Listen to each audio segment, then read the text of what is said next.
Welcome everyone. My name's Matt Duncan. For those of you that don't know me, I'm a Managing Director here at Protiviti, part of our UK leadership team, and have been the executive sponsor on the Protiviti side for this research partnership with the Inclusion Initiative.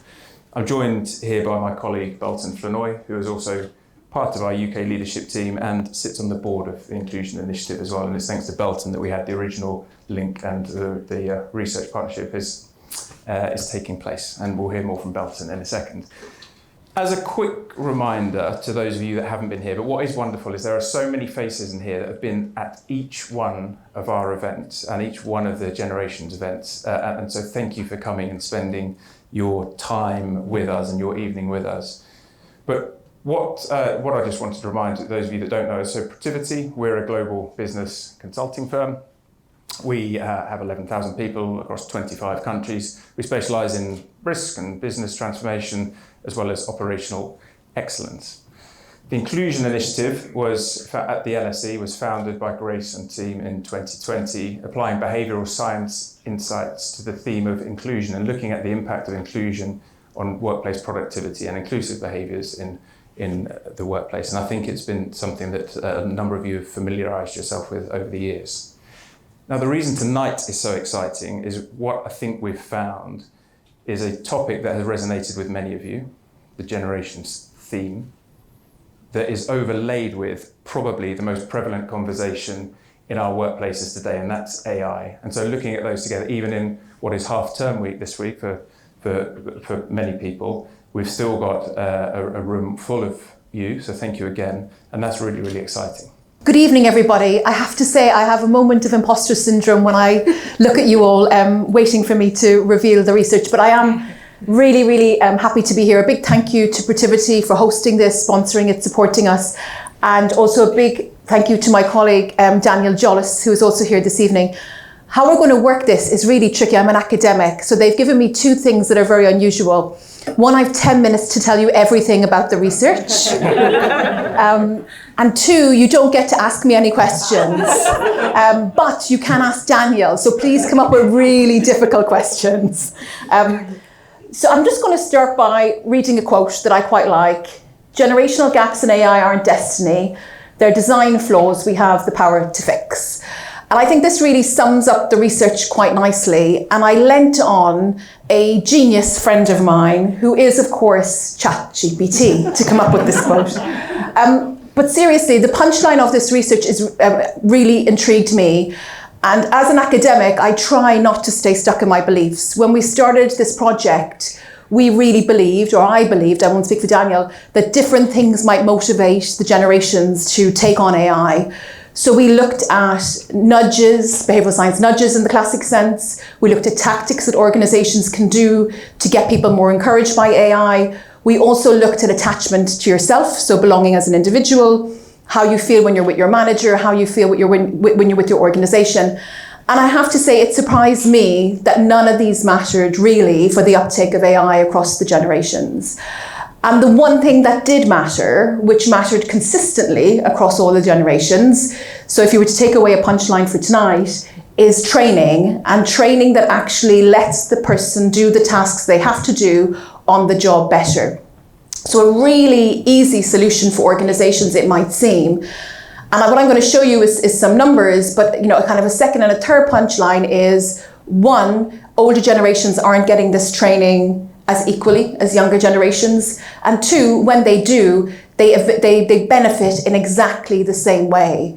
So for me, kind of, if I was to have one punchline for people who are sitting in the audience tonight, I would think, how can you get good quality training that would enable people of all ages in their organizations do their task in more efficient ways, get more productivity gain?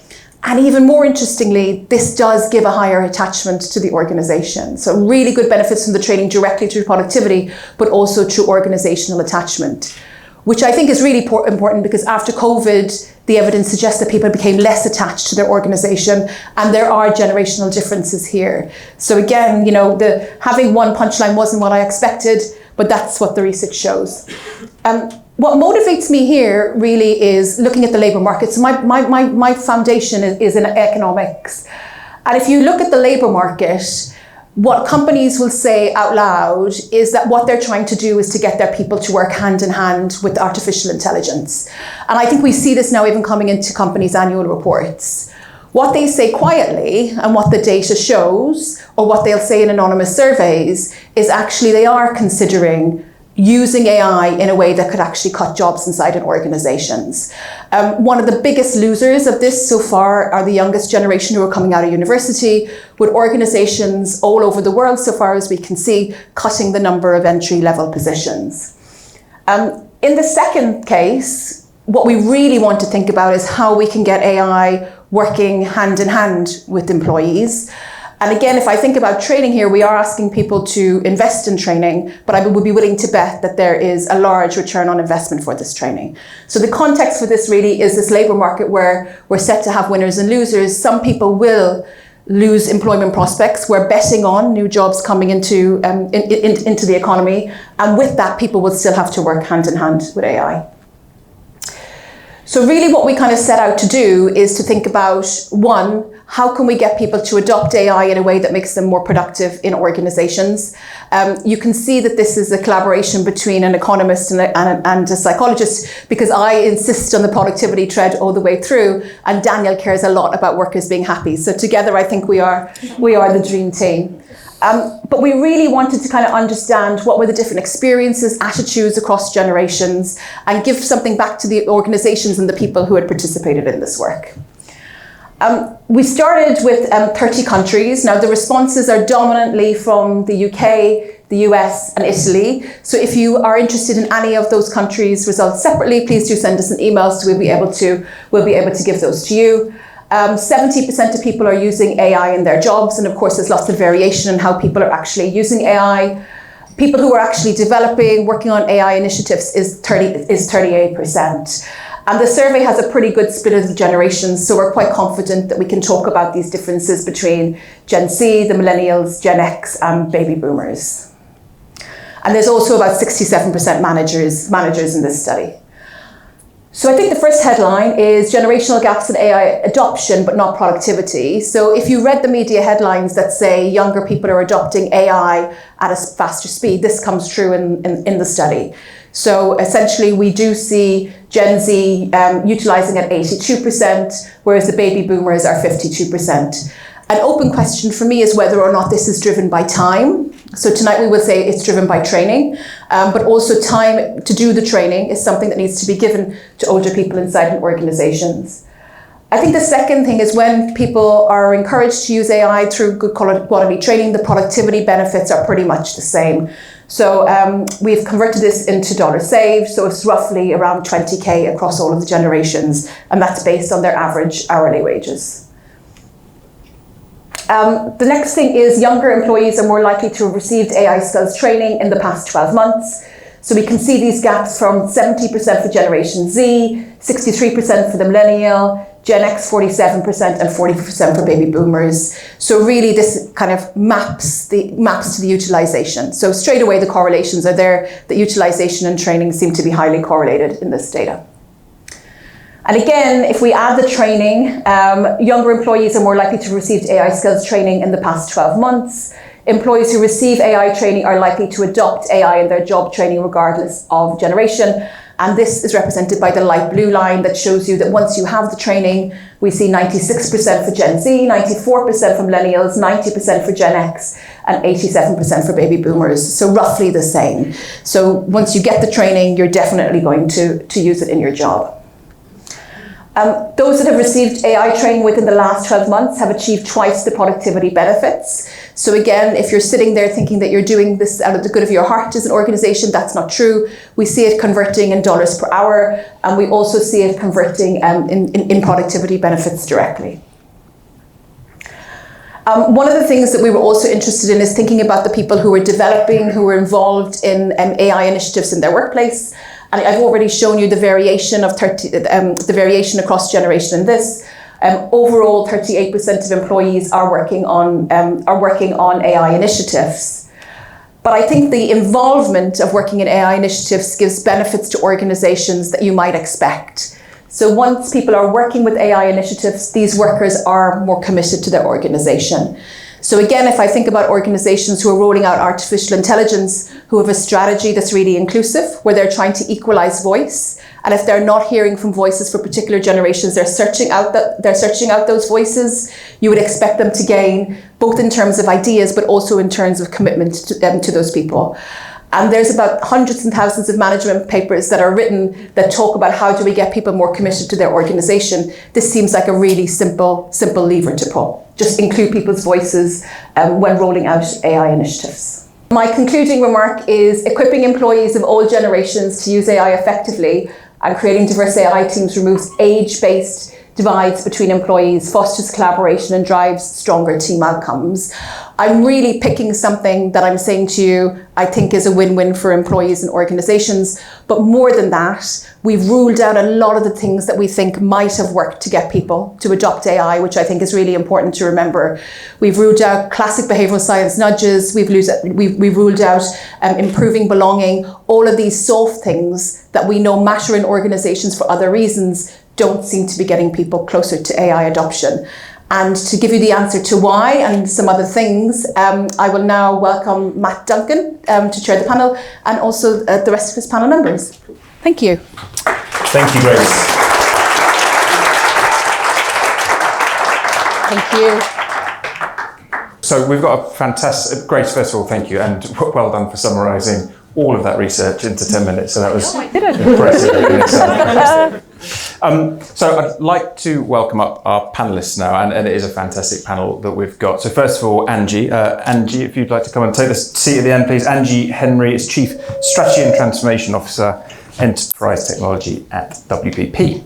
And then I would like to welcome Lacey. So Lacey Firestone, who is currently Managing Partner at Kyndryl, where she leads a large global sales, consulting and delivery organisation, and is currently working with Angie, and Angie is Lacey's client. So let's watch out for that dynamic and see how well that's going, Lacey.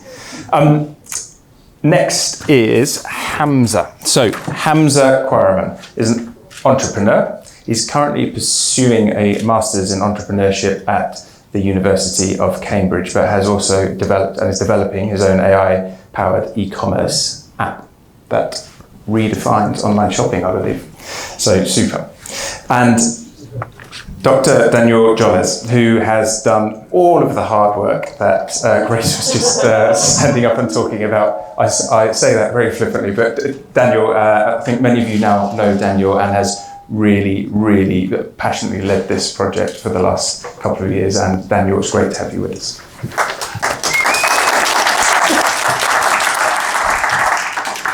So I'm going to ask the panel a few questions, and we will have time at the end for questions. So please don't be a shy audience. Please do save up anything that you're thinking, and we will allow time for that. So first of all, I am going to go to you, Hamza. And the question for you is, what do you see as the biggest people challenges and opportunities for organisations deploying AI tools in a way that will resonate across generations? Thanks, Matt. That's a great question.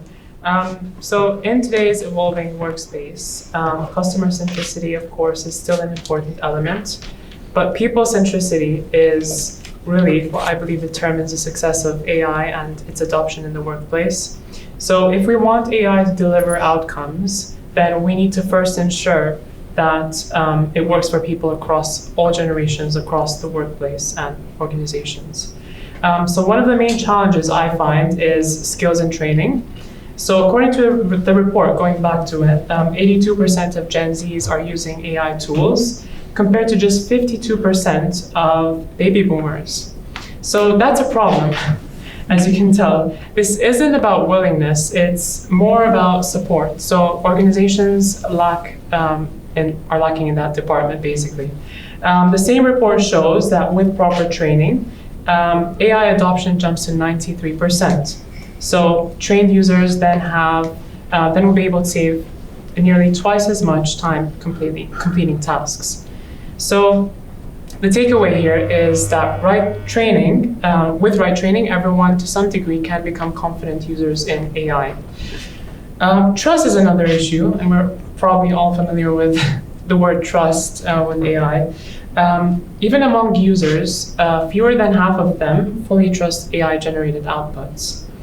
And that number is even lower for non-users. So to address this, organizations must build trust into the process by ensuring transparency, using human-in-the-loop models, so by making sure that people are at the center of decision-making rather than just at the periphery. And finally, by being open about where AI can make mistakes. So if we adopt trust models in training, then we're likely to be able to push people to want to adopt AI as well, to those who are not very receptive to the idea. Finally, inclusion is very important. Nearly half of Gen Z have participated in AI initiatives, but that significantly drops for Gen X and Boomers. And this is a missed opportunity because the same report shows that generationally diverse teams are more productive. And by involving all ages, all age groups in designing and adopting and implementing AI, will then unlock broader creativity, experience, as well as adoption. So the path forward is clear: train people early and often, and design trust into the process, as well as ensure every generation has a seat at the table. So going back to the human-in-the-loop model. Because ultimately, if AI is to serve customers better, we must first ensure that it serves our people better. Thank you, Cancer. And I really like the link in being very deliberate about trust there as well, which is really something to think about, and how you actually make that deliberate, because it's very easy to say, and actually doing that will be a challenge. And actually using that as a segue, Angie, from your perspective, how can leaders ensure that AI adoption enhances collaboration, building on the point that Hamza made there, rather than deepening the generational divides? Yeah, so I think the role leaders play is really important actually in helping those generations connect when they're leveraging AI tools. And I think that starts at a very foundational level in terms of the culture that they create within the team. So where I've seen adoption rates increase, it's been where there's been a big love for learning within that team, and you might be sharing ideas about the latest tech news or skills and knowledge, and that's very freely exchanged within a team environment. And in those cases, I think you end up with an increased willingness to experiment, and you always bring everybody up to a common level of understanding. So that would be one example. I've also seen leaders brilliantly encourage reverse mentoring, and I've definitely been on the end of this in the last few months in my own team, where some of our younger power users are really helping to coach senior leaders and guide them and navigate them actually in terms of how you might get the most out of that technology. So that's another area where I think it can really help. And then I think bringing communities together can be quite powerful. So when you connect people, let's say with their role in mind, it levels the playing field a little bit, the fact that you're all showing up with a different starting point, and it can create a safe space if set up in the right way to really help drive peer-to-peer learning, which is great. So culture is a big part of it, and then I would call out two other examples if I can. The first, and it was touched on actually in your opening point, which is really to try to create multi-tenure, diverse human agent teams, and make sure those opportunities are fair and equal, and that you've got some of the younger generations who perhaps might be considered builders in that context, paired with some of the older generations who might be able to kind of offer a different level of expertise. And then magic always happens actually when all of those roles come together. And then finally, just through some of the learnings we've had at WPP, I think the leader can sometimes also help guide that squad and make sure they're focused on the most pressing, gnarly business problems that need to be solved for. And that's really a way that you can scale and get value, I think. Super, thanks, Angie. And Lacey, if we can just build upon that as well, it's another leadership question in this context, but what role do leaders play in ensuring employees across generations are comfortable adopting and embracing AI and its potential? Thanks, Matt. So my mic is the culprit for the noise, the lovely noise you're hearing, so you'll have to bear with me. But I I like this question because I think for the first time in a very long time, all leaders, and so probably all of us in this room, are staring into some variation of the exact same challenge or opportunity, depending on how you view it. So it's very uniting. And I was reading a report that Kyndryl recently published, unrelated to my preparation for this, and I had a bit of an aha moment. And our AI readiness report, there was a statistic in there that said 87% of the leaders surveyed said that AI was going to fundamentally change all roles and responsibilities in an organization in the next 12 months. And I was like, wow. That is, as a leader of a team across the globe, hundreds of people spanning 4 generations, and you can probably tell by looking at me, I'm not a highly tenured leader. I was thinking that is a massive opportunity to be staring into, but I need to be on the right side of the way I treat this opportunity. So when I started to reflect on this, I noticed in the report, and you referenced this study in your opening, it really struck me, this point on access and accessibility of training. I was really struck by the fact that 45% of Gen Z had been offered AI training in the last 12 months, and only 25% of baby boomers have. And I thought, as a leader of a team across 4 generations, I think I have 3 generations of people on my team in the room here, it's incumbent upon me first and foremost to create access and accessibility to any available training that will be relevant to how they do their day-to-day jobs. So I think access, critically important, but equally important, as with any transformation you lead as a leader, the concept of setting context for your team, right? All they hear about all day in their daily research and in the news when they wake up in the morning, everything is about AI. So why is their personal embracing of AI so critical to their job function, to your team, and to your broader organization? If you can set that path of clarity for them, why is AI important to you, to your team, to your peers, to our firm? That context is what's really going to motivate people, I believe, to adopt this in a personal way that works to make them better at work. So access, context, incentives always work, right? And I know you mentioned that the soft benefits, there's not really research to back this, but it can be as simple as holding up exemplars and creating safe spaces for people to fail, because they will experiment and fail when the technology is evolving at the pace that it currently is. And the last thing, I promise, is around coaching. And I don't mean coaching in the traditional sense, but sort of guiding our teams on what are use cases in their day-to-day work that are appropriate and sensible to start leveraging the tools available, and which ones are maybe not quite ready for prime time.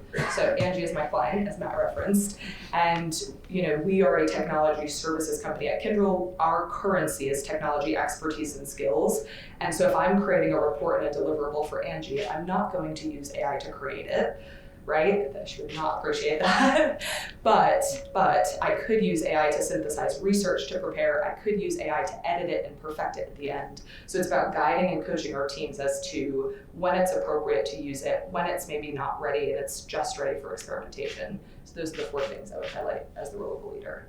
Super, thanks. And there's some really practical advice and thoughts in there, Lacey, so that's super.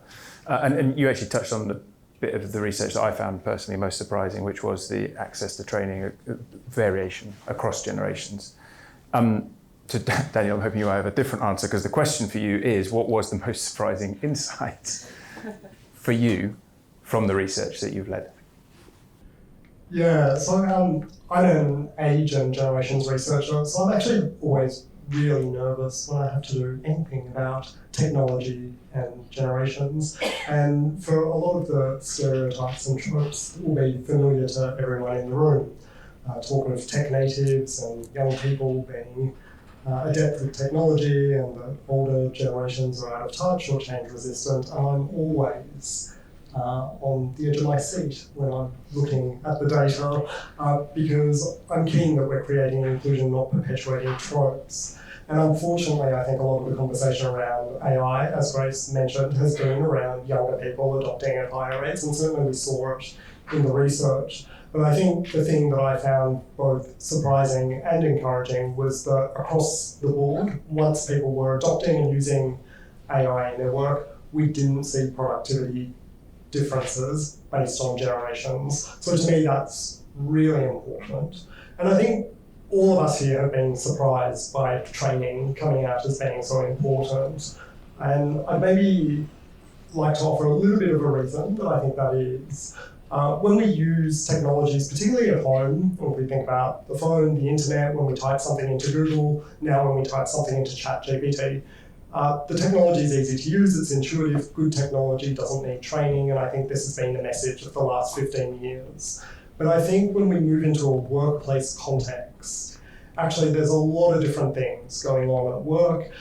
We have processes, procedures, we have protocols, we have regulations, and as a result, I think, and Lacey alluded to this also, that one of the things that the training is going to do is going to set appropriate guardrails so as people feel confident and empowered to use it. And I think that's particularly important when we talk about AI adoption and productivity for older generations, because if there's one thing that we do see consistently in the literature when it comes to technology and aging at work is that younger people are always a little bit more enthusiastic to jump on the technology, often because they have a slightly higher risk appetite. And some of the more experienced workers often want to hold fire until they see that the technology is going to deliver a real return on investment and is not going to come at the expense of quality work. So that's what I've found with this work. Yeah, that's fascinating. Thank you. And I'm going to put an open question to you as a panel now. And actually, Lacey, you touched on some of this, so I might ask Angie or Hamza to go first, and then Lacey, you to build on it. So how do you think organisations should rethink learning and development, training, effectively, strategies to support AI adoption and productivity across generations? So I would say that organizations would have to shift from a one-size-fits-all kind of model, where everyone's taught the same thing, to more adaptive and generationally aware approaches. So the report does highlight that AI usage and confidence levels differ by generations. So what that means is younger employees may thrive with self-paced AI tools, and they're all happy, and micro-learning as well. But the older generations or professionals, they often benefit more from hands-on experiences and context-based learning. So this means that upskilling is not only required, to the role, or should be, tailored to the role, but should also be tailored to the learning style of each generation, as well as digital familiarity. So some generations might not be as familiar with, how to use all AI tools, and they might be a bit slow. But beyond these technical skills, I would say is that we also need to build soft skills around collaboration with AI. So that includes critical thinking, ethical decision-making, and cross-generational communication. So really bringing, rather than widening the gap, we should bridge the gap between generations through training programs. Super, thanks. And you got any? Yeah, I think just a couple of things to build. I totally resonate with the one-size-fits-all doesn't work. Although I would say that there's probably some foundational training that is needed, like how to write a brilliant prompt, for example. I definitely have seen the value in pushing that out across the organisation so that you bring everybody up to really get the basic value out of the tool. But if you want to go deeper, particularly with agentic development, then I think that learning and development needs to be more tailored to the role and the task and the workflow that you might happen to be optimising.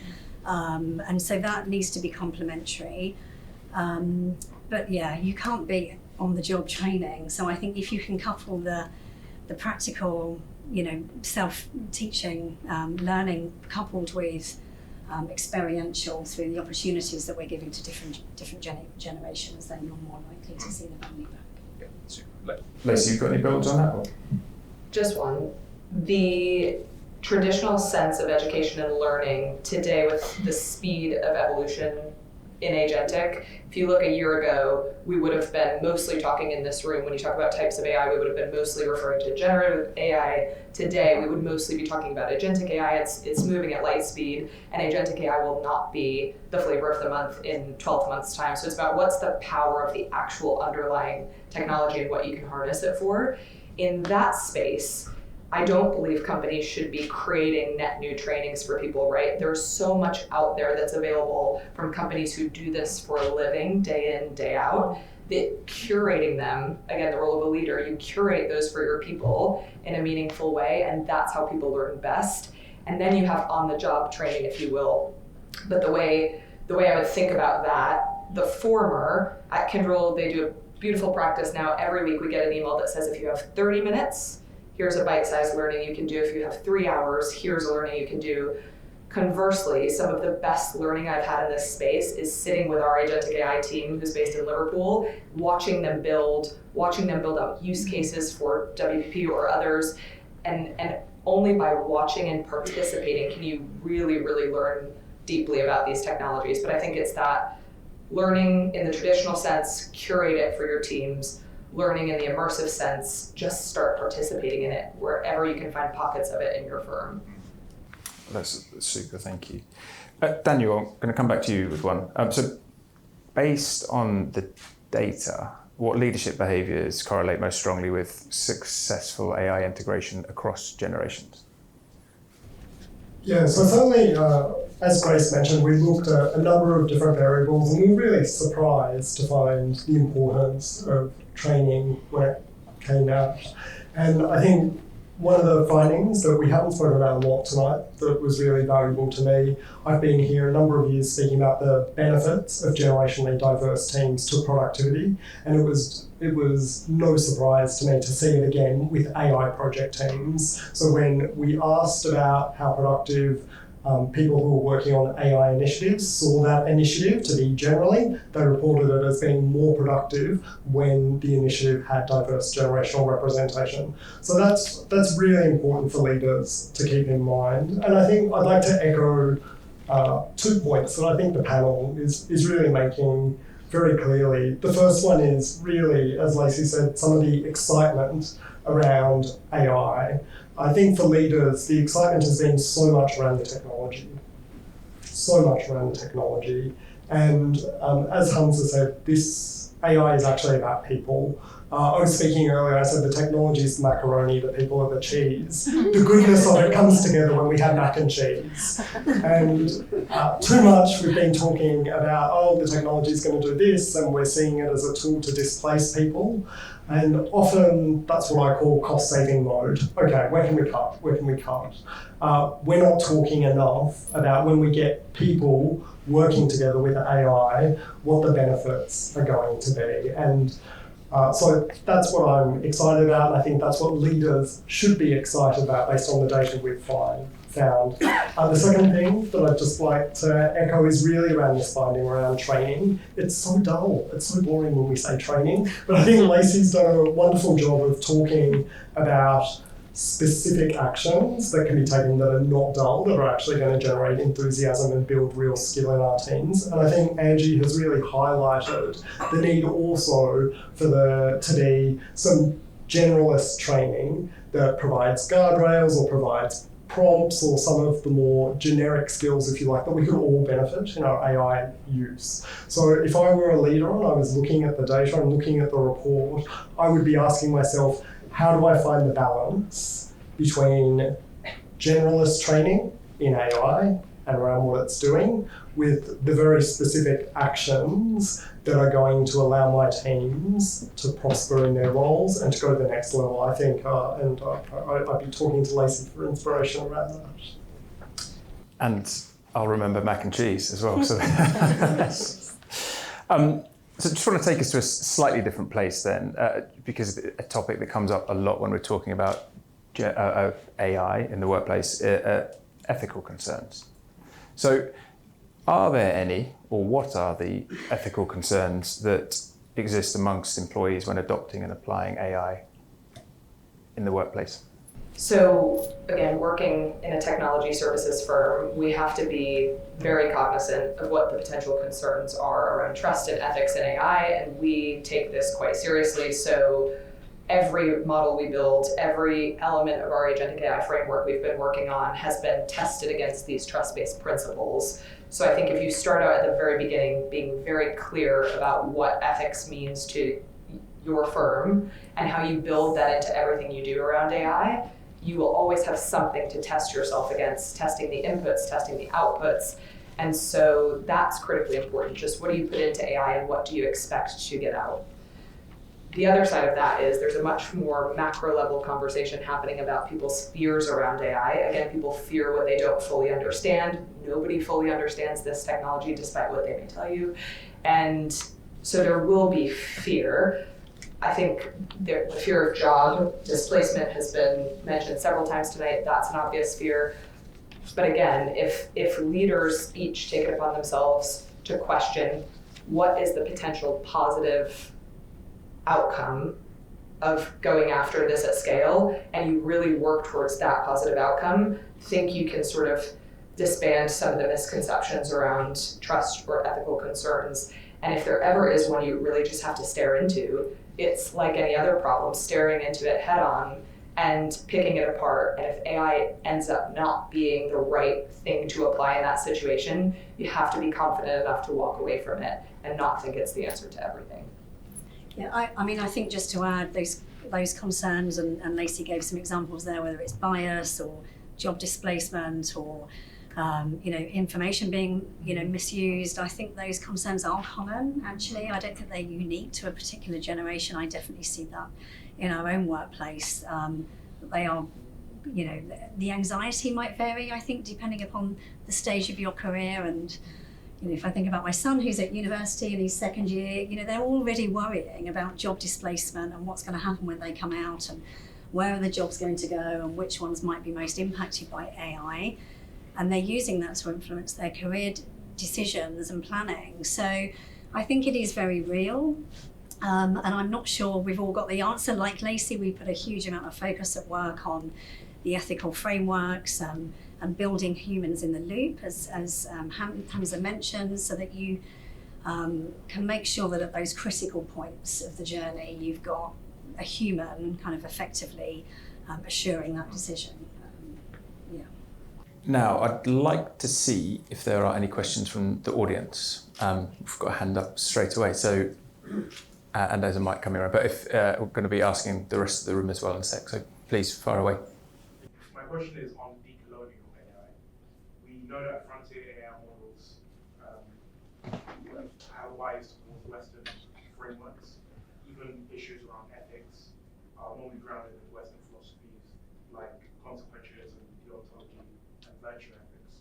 How can we design AI that incorporates global South epistemologies, like South African philosophy, Ubuntu, to ensure that AI is truly inclusive?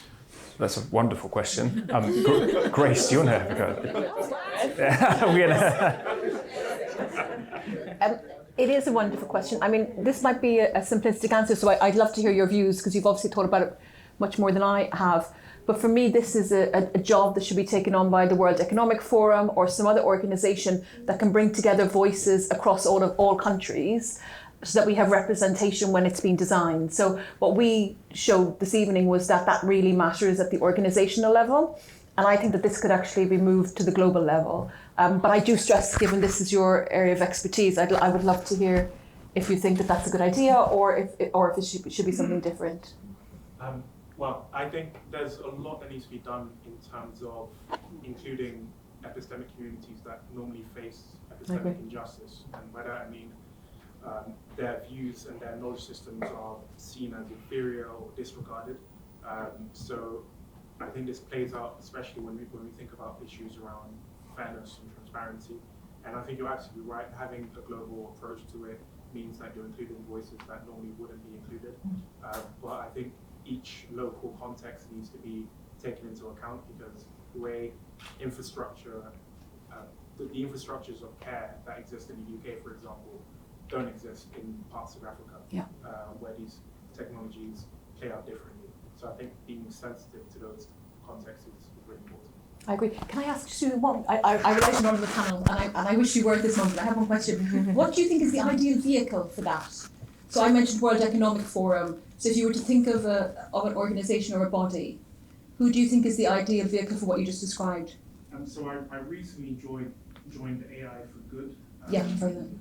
And there's a hub in London, the Young AI Leaders Hub, which brings together innovators young innovators, and we collaborate with organizations. So I think that's one example of getting that generational representation and dealing with these issues at a global stage. And there are different organizations and conferences that happen on an annual basis, which allow for these conversations. We should talk after. Thank you. Round of applause for the question.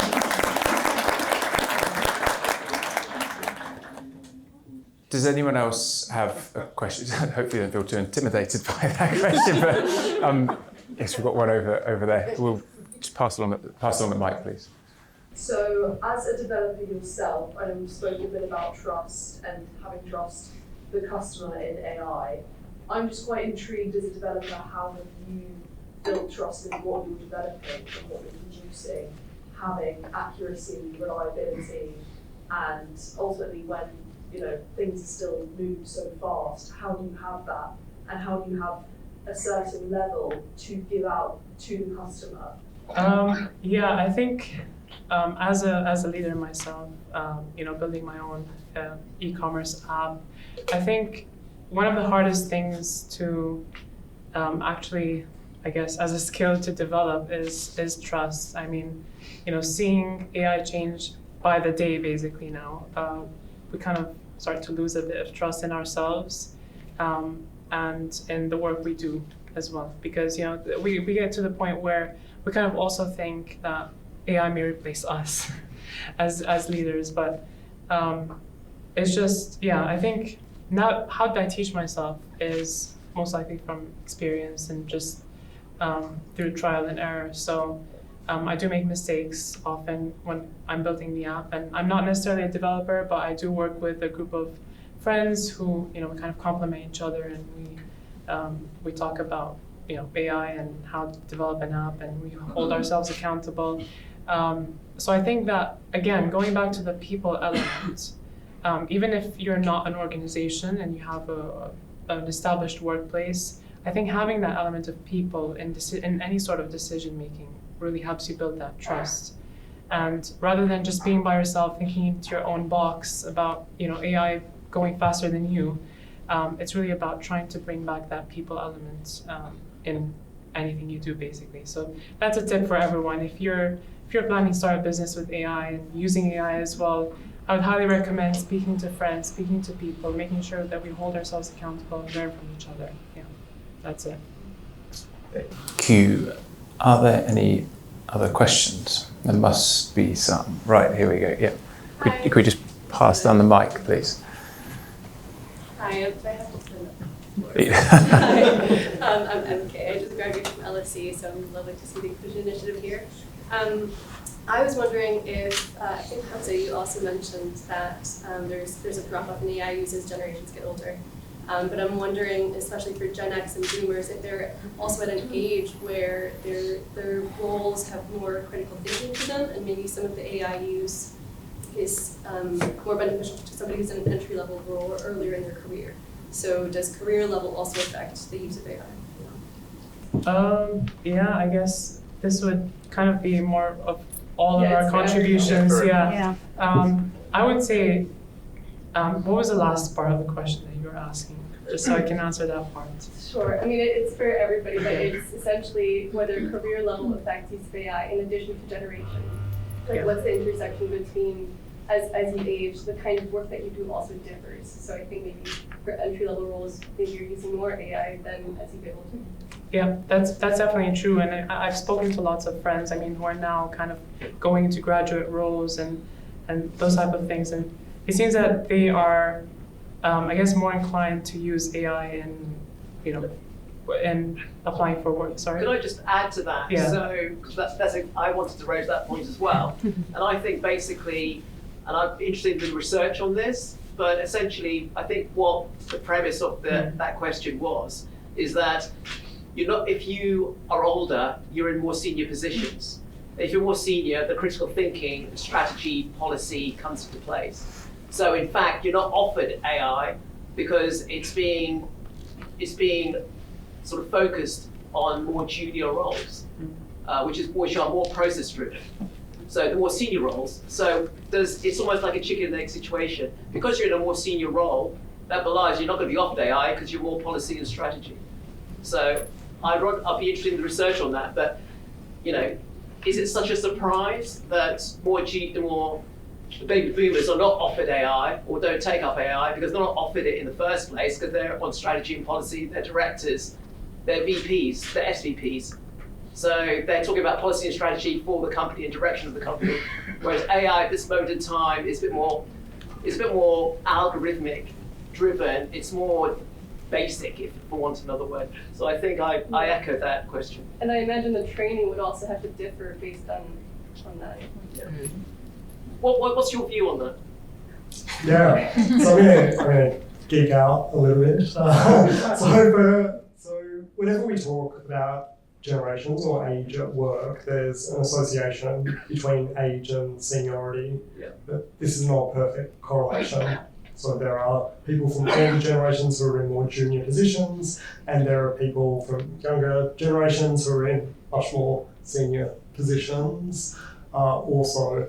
What we found in the research was when we distinguished between managers and employees, it was actually managers who were getting more access to AI training, and it was managers who were using AI more. So this was not something that was being hoisted upon new entrants. And I think, whilst I don't have the research around this, anecdotally, what I think we're seeing in the market is that a lot of managers are using AI in place of tasks that they would normally delegate to entry-level employees, and as a result, it's tough. As Angie mentioned, if you're a graduate entering this marketplace trying to get your first opportunity, particularly if you're doing something research-based, I know within our work, or if you're in legal or consulting, I imagine that there is now a lot of the work that people used to cut their teeth on as juniors that's now being done in an instant using AI. But I'd be keen to hear the panel's thoughts on that outside the research, what's going on in the real world.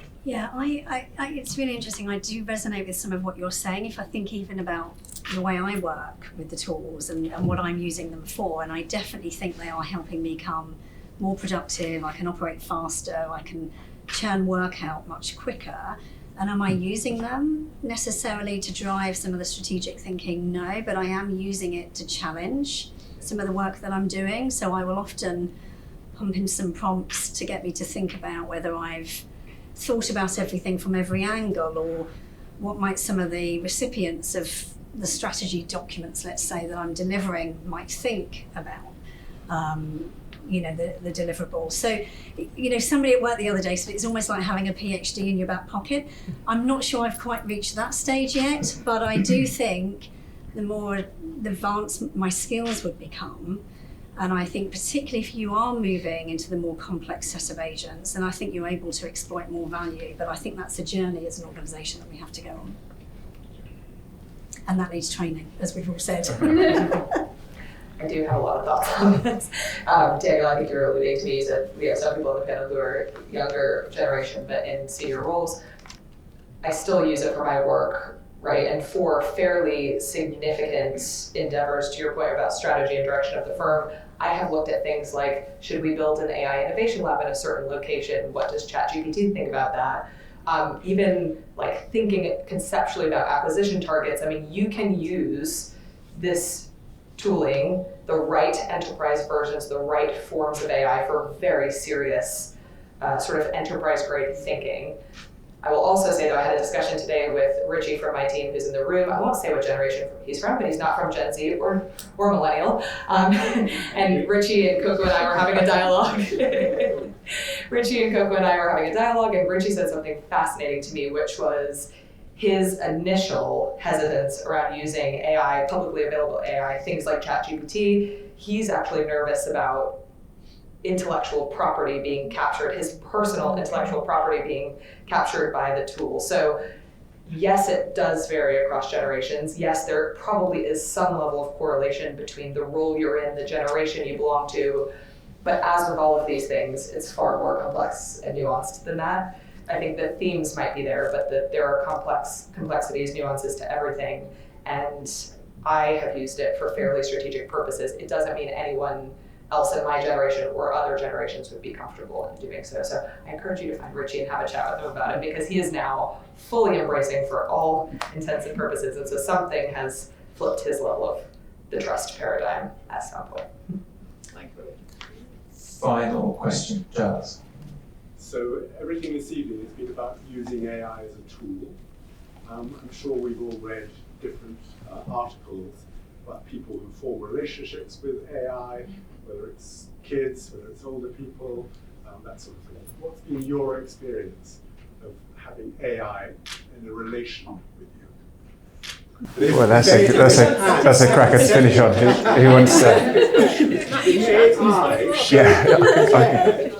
If AI showed that it cared, would you see that as a glitch, or would that mean it's something new that's kind of developing? I guess as the psychologist, I'm keen to step up to this one, but I think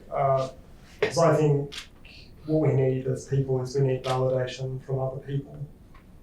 And we can enter into as much of a relationship as we want and get some backing from AI, and it might help us address a strategic or a practical concern.